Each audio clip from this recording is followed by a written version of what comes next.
Well, first of all, I guess congratulations are in order. You won a Gigi, Yeah, Jones Award. That was quite wonderful, and I think I'm the first Aboriginal to win one, which means a lot as far as encouraging Aboriginal writers and things like that. And it's been great.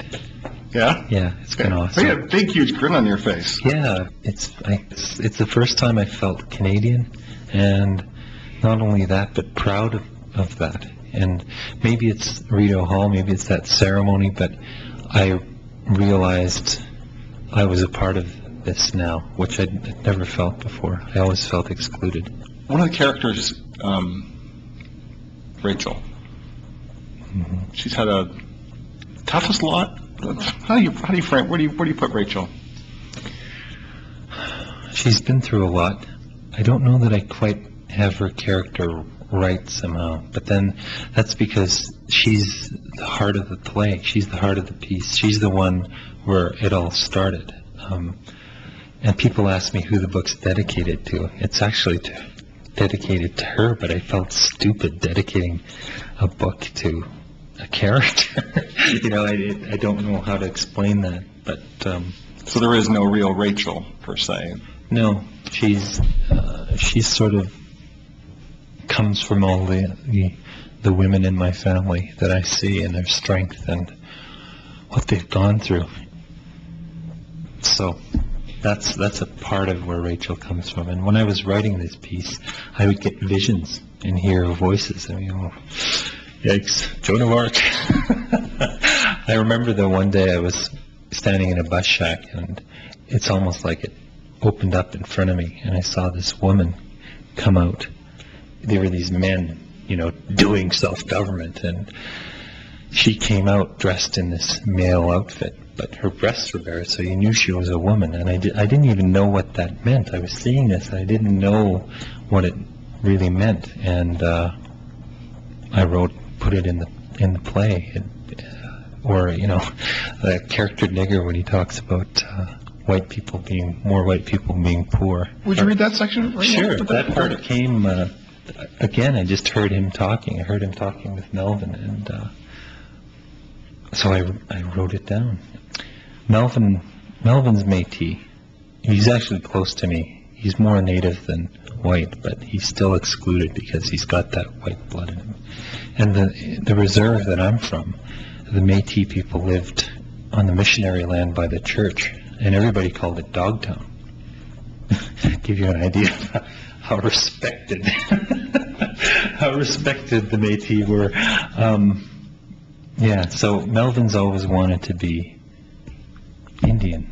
He doesn't know why, but that's what he's wanted. And he's talking to Nigger in this one. What am I? Hey? What kind of person am I?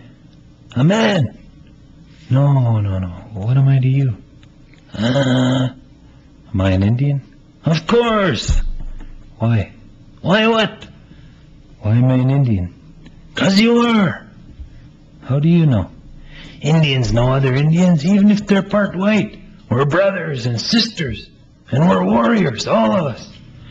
I don't even speak soil. I'll teach you. Don't know why I want to be an Indian so bad. There's nothing good about being one. Sure there is. There's lots. Like? You don't go bald-headed. Huh? Indians don't get bald-headed. That's good. And we're teachers. That's what Indians are. When white peoples came here a long time ago, it was us who taught them. Showed them what to eat. Brought them turkey, stuffing, cranberries. That's what white people have Thanksgiving for. Except they don't share our turkey with us anymore. Where'd you learn that? In that book about Indians.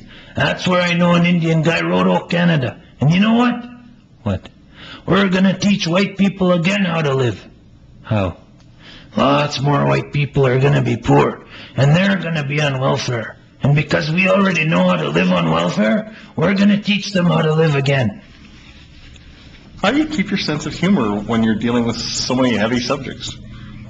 For me, it's the only way to do it, Humor invites people in, and if I wrote a play where it was accusatory. And in some ways, I was once told that all plays are accusations. There's some truth in that. But when I write a play, I want people to become a part of it and care about it. Otherwise, who cares? It won't affect you somehow. And I hope this play has affected some people. And in some ways, it is very serious, but we can't take it too seriously. Because I like life. I love it. And I don't want to have a cloud over my head all the time, And if you think about these things, and I do, it's pretty easy to go into that dark place and stay there if you want to.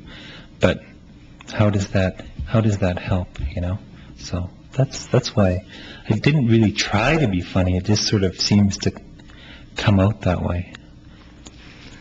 The book is Farewell, and I've been speaking with the Governor General Award-winning author Ian Ross, and Farewell is published by Sirocco Drama. It's J. Gordon Shillingford Publishing.